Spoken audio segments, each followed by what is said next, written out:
What is up, guys? Welcome to Muddybeards 4x4. Today we're going to be installing a GenRight Comp Classic 15-gallon aluminum fuel tank in the back of the TJ.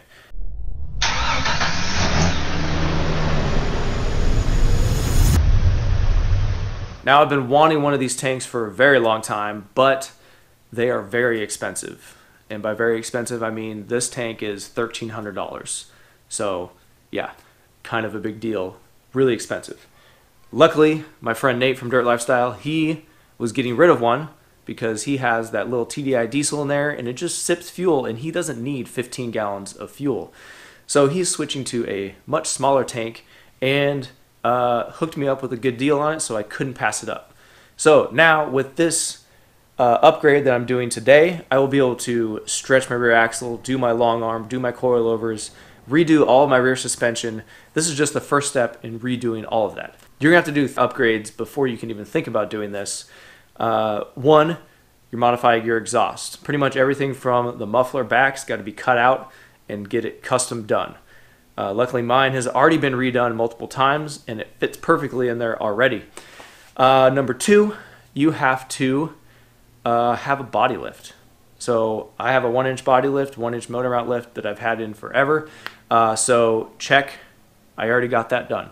First thing we got to do is pull that old tank out. So I got my jack up underneath the gas tank already. I'm going to show you these 3 bolts. Got one here, and then one back over there. Just going to take these off with the ratchet. So you're going to have a fuel line right here. You can probably pinch this with your fingers, the 2 little tabs here, or use a pocket screwdriver or a pick or something if it doesn't come out, but it should come out. This connector is not the easiest thing. There is a tab right here that I wasn't able to film it because I only have one hand. It's kind of tied up in here, that I can get my pocket screwdriver in to lift this tab up to disengage it from this up here.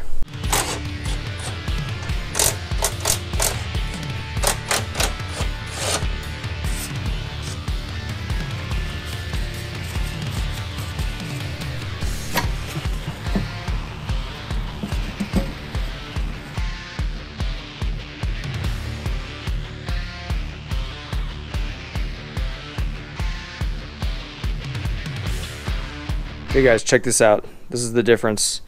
You can see them side by side.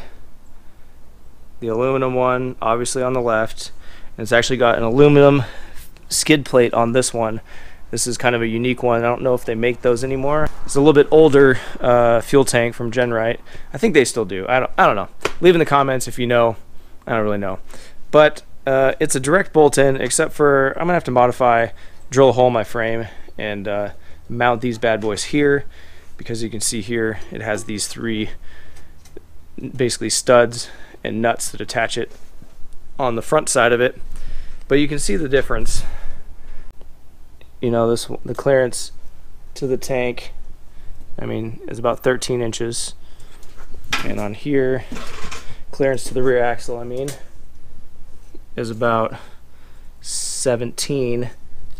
So it's about, looks like it's about 4 inches for me, because this tank has been modified. You can see right here, it's already been notched out, and basically they heated up this section, I think with a 2x6, and used a ratchet strap and heated it up and was able to bend the tank in and then weld in this plate to give it an extra like 1.5 inches of clearance for the rear axle here. Now this gas tank was previously used for diesel, and Nate had done a couple of modifications to it, which he had to drill a hole here in the side and up here in the top.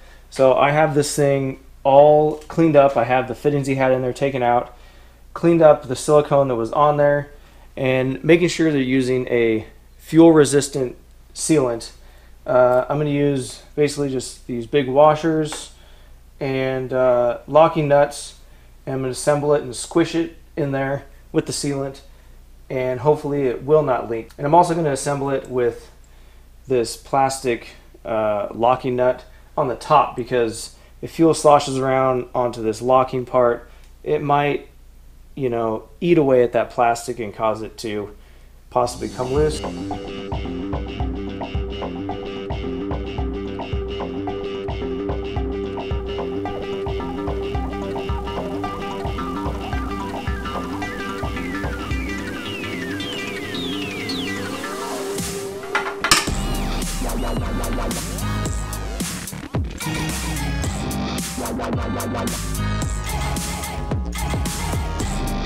Well, here it is, guys. It's not pretty, but it should not leak gas. And that's really all I'm going for. No one will ever see this besides me, and I guess anybody who watches this. Make sure you let this thing sit at least 24 hours, let this cure up before you put gas in it.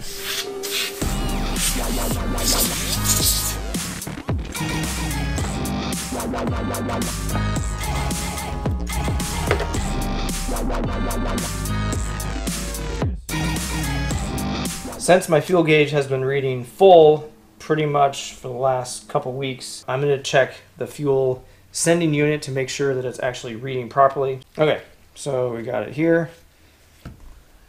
About 222 ohms. And as I slide this up, it's going to drop, boom, down to 20 something, 25, and all the way back down. You can see this bar just sliding with it. So I know that this is sending a signal. So if there's a problem, it's probably with my fuel gauge or the wiring there. Probably isn't. I don't know if the float might have just got stuck. I don't really know. But hopefully it'll start working once I install it into this new fuel tank.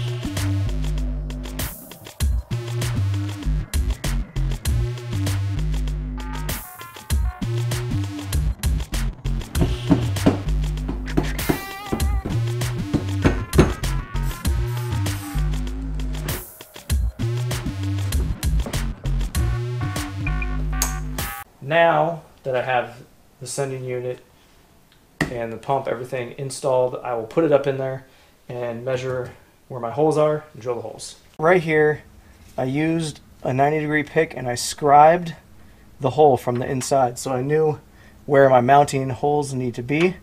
And I used my punch and marked right here, marked the center of that, and I'll use that guide to drill out both sides of the frame.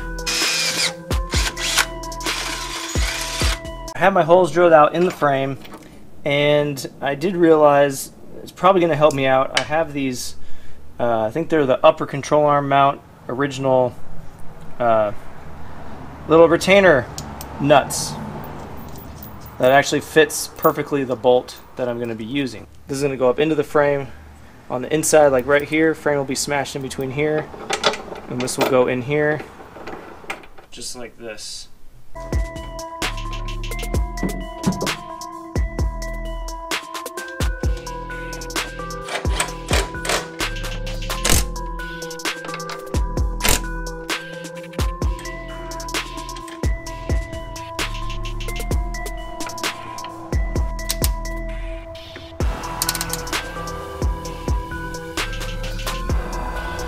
So we got our fuel lines connected and our evap connected and our connector connected. So those are the only three things that need to be connected. Right there is the inside bolt on the inside of the frame. It's on both sides. Well, I decided to just let science do its thing and pretend like I'm stealing gas. Just siphon it from this tank to that tank, and it seems to be working.